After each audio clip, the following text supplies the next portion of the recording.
9वें अध्याय में राजविद्या और राजगुहियों का वर्णन।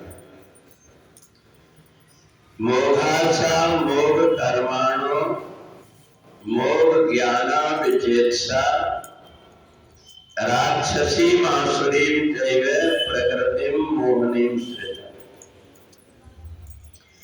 परमात्मा की कृपा किस पर होती है और कौन कृपा से वंचित हो जाता है।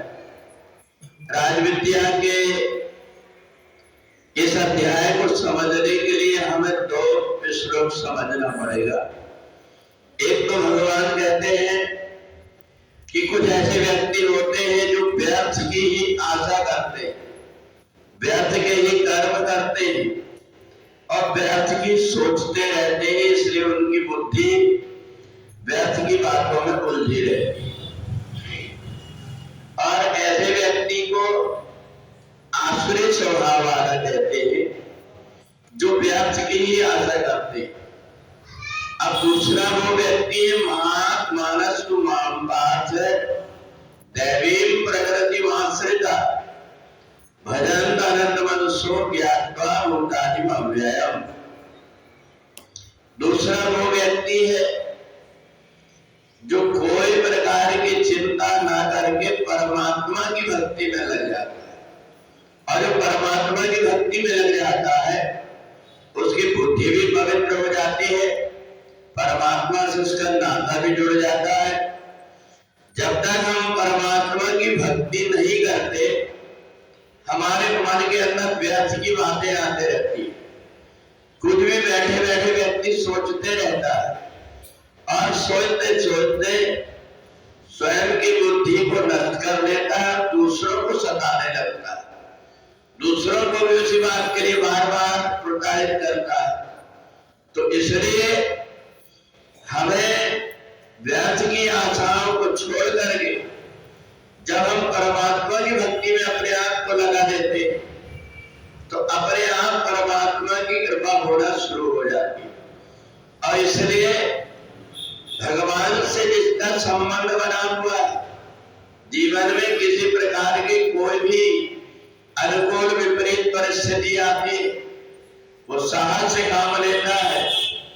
एक तो मेरा प्रारब्ध है, जो कुछ मेरा प्रारब्ध है वो मेरे को भोगना है, अवश्य मेरा भोक्तव्य, उसको तो भोगना है, परंतु मैं परमात्मा के आश्रित हो जाता हूं, तो इसलिए उसकी बुद्धि पवित्र हो जाती है।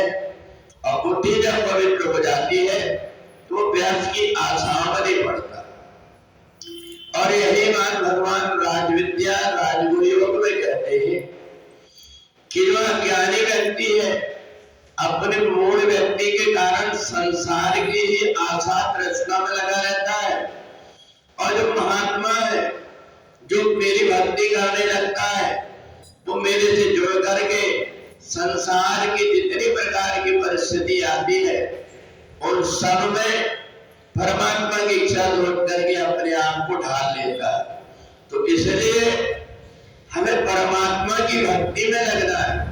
परमात्मा की शरण में होने से हमारी बुद्धि भी बलवान होती है और व्यर्थ की बातों से, अज्ञान से बुद्धि नष्ट होती है।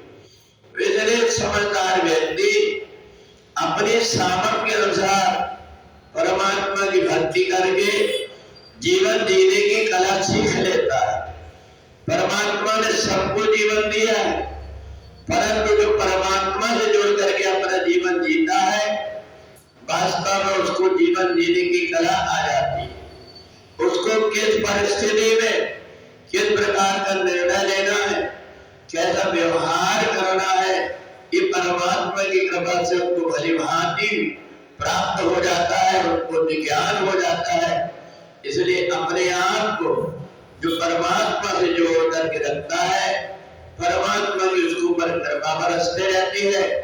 और जो व्यक्ति संसार से अपने मन को और अपने आप को जोड़ करके रखता है, वो संसार की व्यर्थ उलझन में भटकते रहता है।